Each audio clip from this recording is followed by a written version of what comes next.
London ഏത് നിമിഷവും ഇസ്ലാമികവൽക്കരിക്കപ്പെടാം എന്നാണ് ഇപ്പോൾ ബ്രിട്ടൻ നിവാസികളുടെ പ്രധാനപ്പെട്ട ചിന്ത എന്ന് പറയുന്നത്. അത് സത്യവുമാണ്. കാരണം ലണ്ടനിൽ വലിയ തോതിലുള്ള അഭയാർത്ഥി പ്രവാഹം ഉണ്ടായിട്ടുണ്ട്. അഭയാർത്ഥികളുടെ തമ്പുകൂടി ശരിയായ നിയമം വേണമെന്ന് വാദിക്കുന്ന പല വീഡിയോകളും പുറത്തു വന്നിട്ടുണ്ട്. ലണ്ടനിൽ കലാപം വരെ ഉണ്ടായിട്ടുണ്ട് എന്നുള്ളതാണ് മറ്റൊരു പ്രധാനപ്പെട്ട കാര്യം.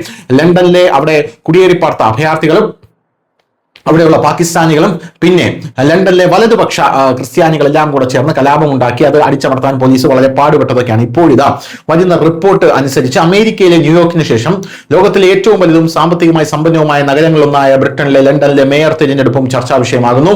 ബുർഖയെക്കുറിച്ച് ഉപദേശം നൽകി ലണ്ടൻ മേയർ സ്ഥാനാർത്ഥി ലൈല കണ്ണിംഗ്ഹാം വിവാദത്തിന് തിരികൊളുത്തി.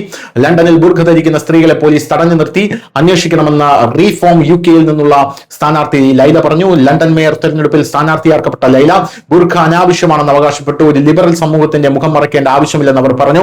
ലണ്ടനിലെ ചില പ്രദേശങ്ങൾ മുസ്ലിം നഗരങ്ങൾ പോലെയാണ് കാണപ്പെടുന്നത്.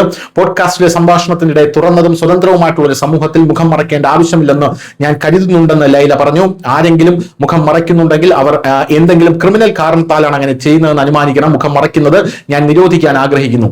2028 ലണ്ടൻ മേയർ തെരഞ്ഞെടുപ്പ് നടത്താൻ പോകുന്നു. ലൈലയും അവരുടെ പാർട്ടിയും അതിനായി തയ്യാറെടുക്കുന്നുണ്ട്. നിലവിൽ മുസ്ലിം സാദിഖ് ഖാൻ ലണ്ടൻ മേയറാണ്. അദ്ദേഹം 2016 മുതൽ ഈ സ്ഥാനം വഹിക്കുന്നു. അത്തരമൊരു സാഹചര്യത്തിൽ ലണ്ടൻ മേയർ തിരഞ്ഞെടുപ്പിലും മതപരമായിട്ടുള്ള വിഷയം ചർച്ച ചെയ്യപ്പെടും. ഇതിനു മുമ്പ് ലണ്ടൻ ഒരു ബ്രിട്ടീഷ് നഗരമായി തുടരുമെന്നും മുസ്ലിം നഗരമാക്കരുതെന്നും ലൈല പറഞ്ഞിരുന്നു. പല മുസ്ലിം രാജ്യങ്ങളിലും ബുർഖയ്ക്ക് നിരോധനമുണ്ട്. ബുർഖ മതപരമല്ല. ബുർഖ ധരിക്കുന്ന രീതിയിൽ അടിച്ചേൽപ്പിക്കപ്പെട്ട പാരമ്പര്യത്തിന്റെ ഭാഗമാണ്. അതിന് മതവുമായി യാതൊരു ബന്ധവുമില്ല. ലണ്ടനിൽ വിദേശ ഭാഷാ സെൻസർ ബോർഡുകളുടെയും ബുർഖകളുടെയും വിപണി തുറന്നിരിക്കുന്നുവെന്നും അവർ അഭിപ്രായപ്പെട്ടു. News desk Malayalam.